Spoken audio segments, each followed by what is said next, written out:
Guys, मैं हूं मकसूद चौधरी और आप देख रहे हैं मेरा यूट्यूब चैनल मकसूद कालस ऑफिशियल। यार, आपको अगर मेरी वीडियो पसंद आए तो कम से कम मेरे दोस्तों सब्सक्राइब कर दें, लाइक कर दें, शेयर कर दें। यार, आपका 1 मिनट लगेगा सपोर्ट करने में और सपोर्ट करने से कोई आपका कुछ भी नहीं जाएगा, फ्री में सपोर्ट करना है।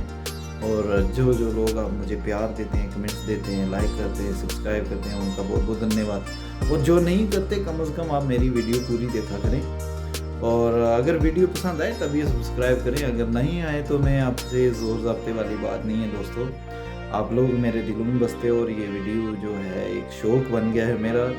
कोई पैसे कमाने का वो नहीं है, आ भी सकता है पैसा, कोई भी हर कोई काम पैसे के लिए किया जाता है, लेकिन फ़िलहाल मेरे को एक थोड़ा सा शौक़ आ गया कि मतलब मेरे को एक वीडियो बनाना चाहिए, मुझे उठाना चाहिए, मुझे अपलोड करना चाहिए और कैसा उसका रिएक्शन आता है। फ़िलहाल के लिए मतलब मुझे अच्छे मतलब अच्छा ओ मैं इत्थे दमायक लाई ओ चिट्ठी सजना दी नहीं ओए आई ओहो गड्डी पुंछ बाजार नु रुक गई आ जावे माई जिंद मेरी मुक गई है।